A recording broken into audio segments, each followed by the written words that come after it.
By 3 a.m., they're already asleep on America's shores.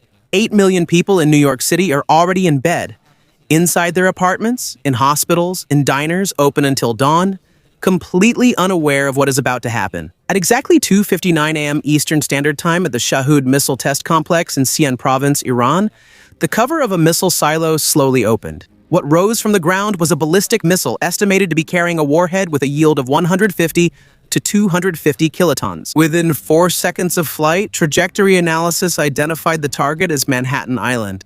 At a speed of Mach 23, approximately 17,000 miles per hour, it would reach its target within 28 minutes.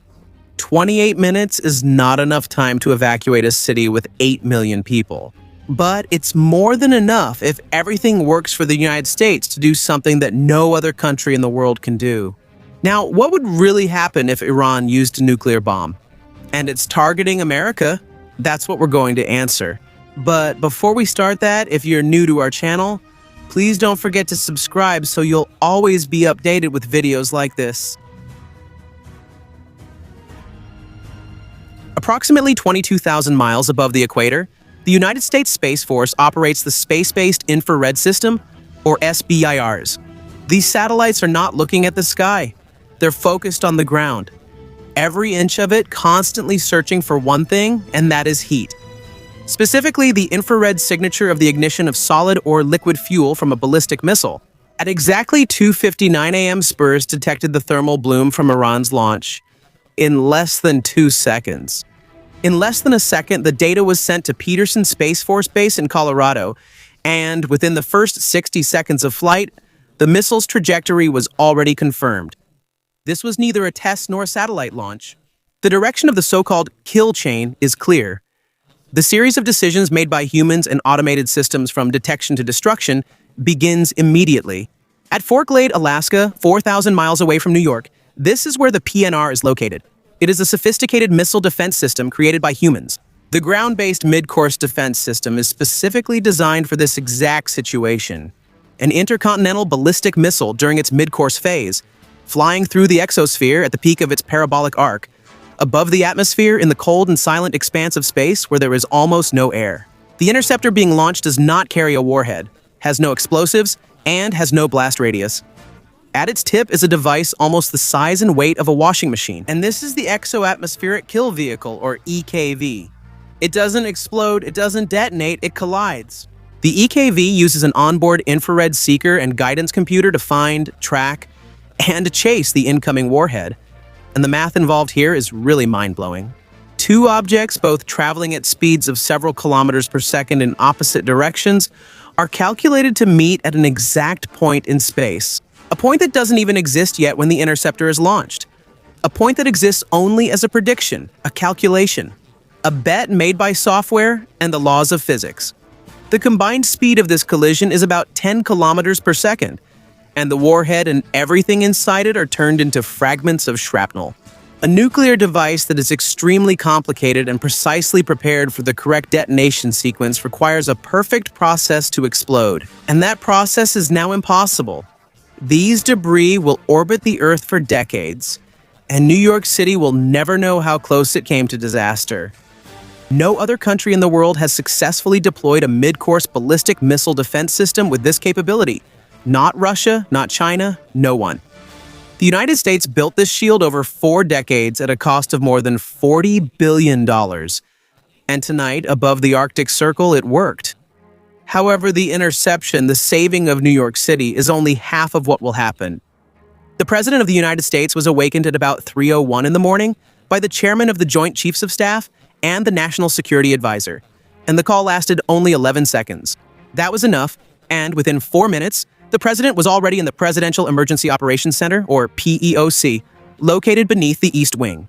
The Situation Room was live with a secure video link to the Chairman of the Joint Chiefs, the Secretary of Defense, and the senior intelligence officials. The interception was successful and New York City was safe. But what happened was an act of war that the modern world had never witnessed before. A nation-state launched a nuclear ballistic missile toward the very soil of America. Under the American strategic doctrine, a confirmed nuclear launch against the United States, automatically grants the president the legal and constitutional authority to order an immediate retaliatory strike. Whether or not there is confirmation that the incoming missile has been intercepted, interception does not stop the actual clock. The actual launch, the decision, the action, that is the trigger. The bag that always accompanies the president is known as the nuclear football, and its official name is the Presidential Emergency Satchel. Inside it are the emergency world order materials, targeting options, and communication equipment that give the president the ability to issue orders for a nuclear release from anywhere in the world. It also includes a laminated card that's almost the size of a credit card, known internally as the biscuit. That's where the authentication code is, which the president needs to use to prove his identity to Strategic Command before validating any order for a nuclear strike. The president took the biscuit out from a pocket close to his body. He didn't read it out loud, he didn't share it with the room. He quietly read it to himself, then handed it to the authentication officer. At 3:07 in the morning, the president reviewed the 3 targeting packages prepared by the United States Strategic Command, or STRATCOM. Each package represented a different level of response: surgical, substantial, and overwhelming. He chose the third option.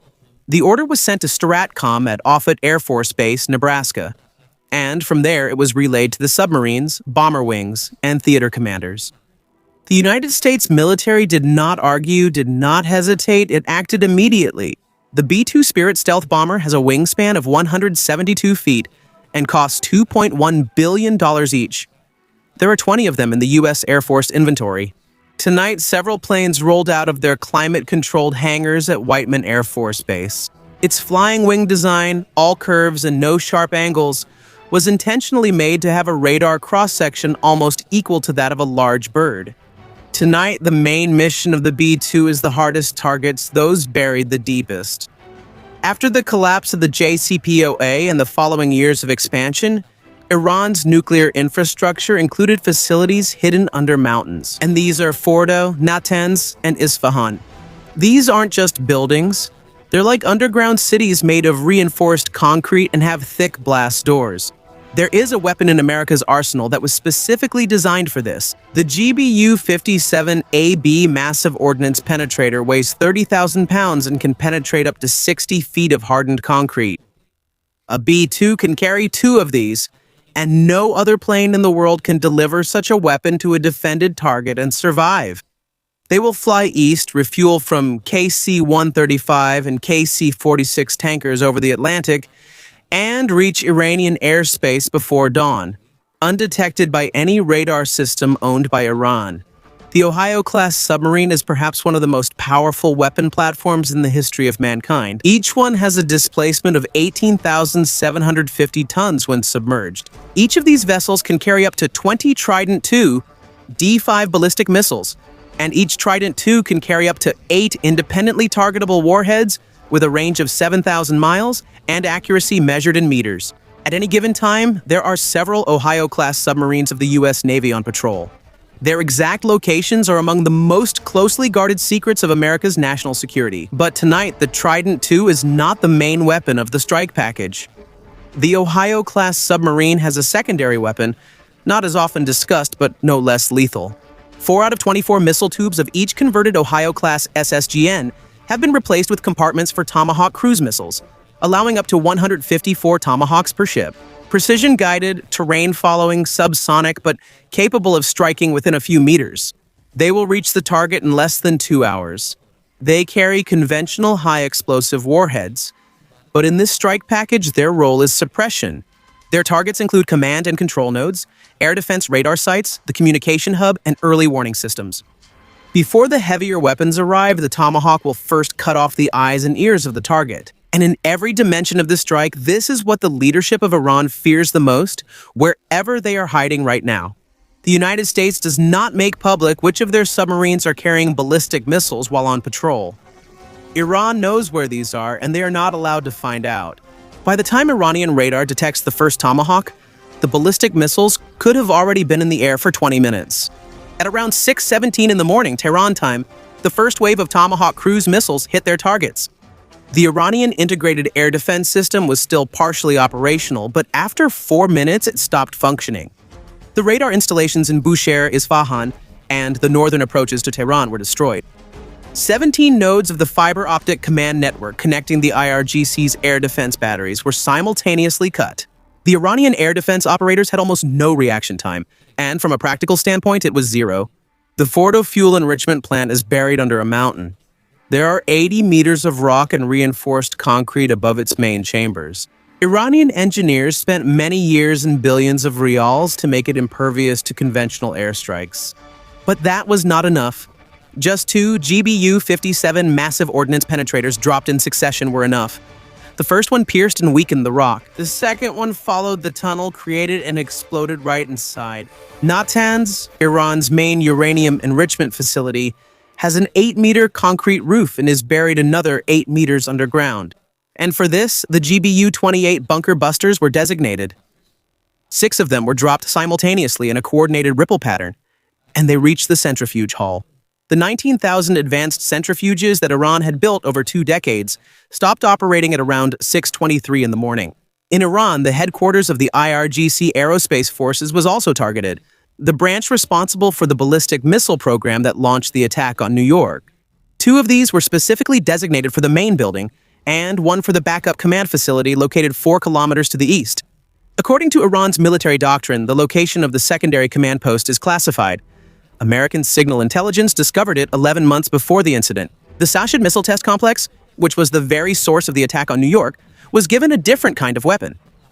A B-61 12 tactical nuclear gravity bomb. It was set to the lowest yield configuration and dropped by a B-2. The silo complex, launch infrastructure, and command bunkers beneath the area became a crater with a diameter of 400 meters.